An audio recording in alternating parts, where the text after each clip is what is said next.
Hello, welcome to my next video in my series about the Dark Eye core rules, and this time I'm going to talk about the traditions, and the description here starts with the Guild Mage tradition. There's a short explanation what Guild Mages are, and I'm going to talk about it in a bit more detail. When you're a Guild Mage, you're mostly likely a human mage who was educated at an academy or has been taught by a private teacher, another mage, and you're kind of an academic spellcaster. You were formally trained, you have been taught at an academy, you know a lot about magic and about the world. Your education is pretty broad. You learn about philosophy, you learn about legends, mythology, astronomy, and all of alchemy, and about how the world is built, how the spheres work, and all of these things. But your focus is on magic itself, so about spells and magical law. And how you were educated and on what the emphasis was is completely dependent on your academy and on your teacher. For example, an academy usually has an area of magic where it puts the most emphasis on. For example, there are typical academies for combat mages, for healing, for summoning, for illusion, and all areas of magic. And some of these schools are privately, but others can be state founded or something like that. And in general, when you're a guild mage, then you have a certain status within the society you live in. A few hundred years ago, there were a lot of laws made, especially targeting guild mages, also other magicians, spellcasters, but a lot of them are about how guild mages are to be treated. And for example, they are allowed to do certain things and forbidden to do other things. There are laws regarding how they have to dress and what weapons they can wear and how they are to be prosecuted when they commit a crime. Usually they have to be before a tribunal that is made of mages and stuff like that. And this is on one hand to protect people from the power of the mages, and on the other hand to protect the mages from the people. And in general, when you're a guild mage, this brings with it that you are well respected and people will kind of look up to you because you're this educated, intelligent man or woman that is able to use the magic that only a few are able to use. But on the other hand, this also brings with it a kind of suspicion that people will look at you, and the people will be superstitious about what you can do, that you can turn them into a toad and so on. And it depends on what kind of guild you are in, what kind of mage you are, and then people are more or less suspicious of you. The mages are mostly organized in guilds, so every mage belongs to either the Grey Guild, the Black Guild, or the White Guild. And there are also independent mages, but the majority of them is organized in the guilds. And the first guild described here is the White Guild. The full title is like the Union of the White Pentagram. And white mages are the good ones.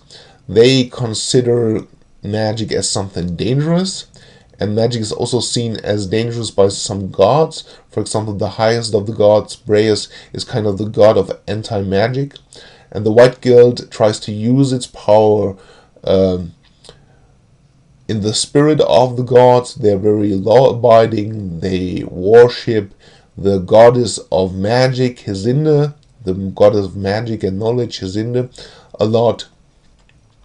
and they are for that reason the ones that are seen with least suspicion, and they are most liked, especially by the people in power.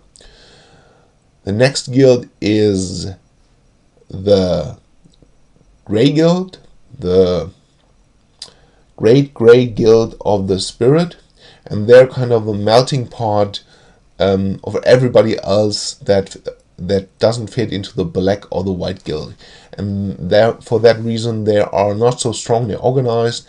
They are this community of people with kind of different worldviews and different beliefs and different views of magic, but in general they are mostly researchers and scientists, and they are not that strongly organized as, for example, the White Guild, which has a very strict hierarchy. The last guild are the Black Mages, or the Brotherhood of the Knowing. They have the motto. Their motto is like knowledge is power, and they will do whatever they want. They will research whatever they want. And for example, the White Guild is totally, you will never find someone from the White Guild that is summoning demons, but all the demon summoners are most likely in the Black Guild, and they will research and do whatever they want, and this makes them practically evil in parts for a lot of other mages and other people. But there are also areas where they are very well respected, or where they can do their research without interference from the people in power or something like that. Black Mage not necessarily has to be evil, although he's a typical opponent in an adventure or something, or the typical evildoer. Sometimes they may be shady or something, but most likely they maybe have only a very crazy belief, or very strange belief about how the world works, how the spheres work, how the order in the world is, what is the nature of gods, or what is the nature of magic. They're more like shady and not so dangerous, but more like very special in their belief, or something like that. That's the tradition. That's a short description about them. For every tradition that is described, there's also this box, and the box lists the rules that are associated with the tradition. And I'm going through this list in detail, in this case, just to give you an idea what this box contains. I'm not going to do this for the other traditions. For example, if you have the tradition of guild mages, and maybe I should explain, the tradition is a special ability you have to buy.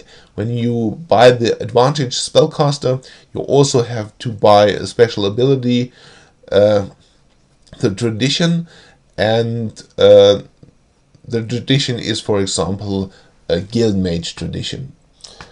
And the first thing that it says here is, when you are a spellcaster of the guild mage tradition, you have to, when you cast a spell, you have to see your target, you have to use a gesture, and you have to use a spoken formula.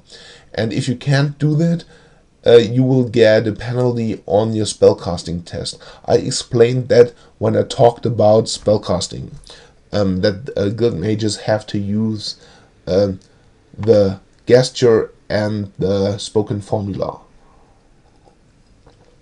The next thing is, when you are creating a spellcaster at character creation, you can choose normally 12 spells, I think, and 2 or 3 of them can be of a foreign tradition. Every spell is associated with a tradition. There are special spells for guild mages, special spells for elves, special spells for witches, and there are spells that are common that everybody can take.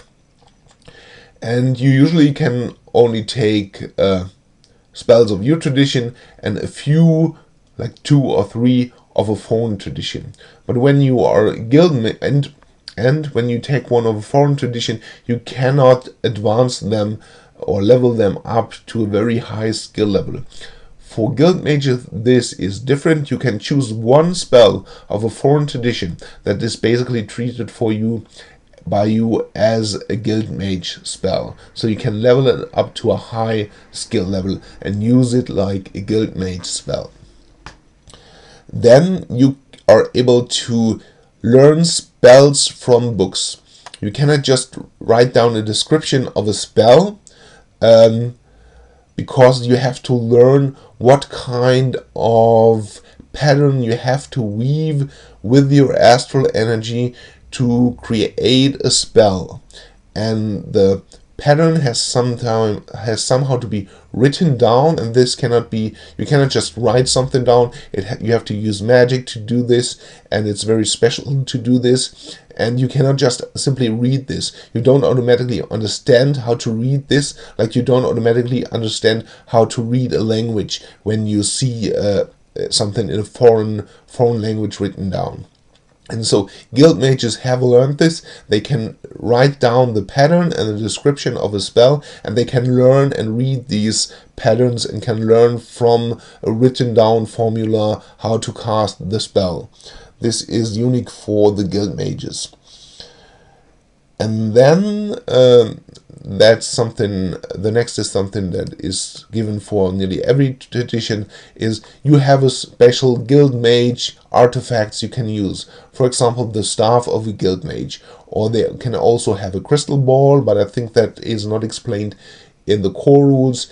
And there is also something they use to do alchemy, or is it only for the alchemists that they have this? I think the guild mages do have this too. In the core rules, there's only the staff described. I think we will see. I'll go through the special abilities and the rituals they have, and we will see what tradition artifacts are described there.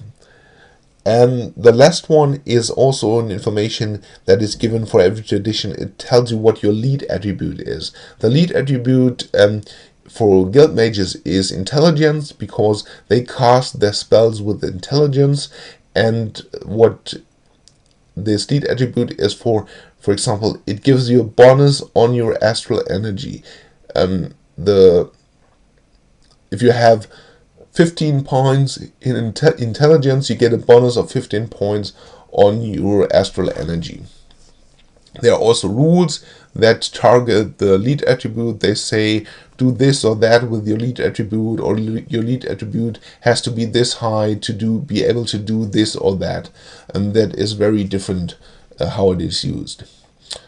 And the last 2 points are what is a requirement for the tradition. It is simply you have to have the special and the advantage spellcaster, and it tells you what it costs to take the tradition guildmate, what you have to pay to learn the special ability tradition guild mage.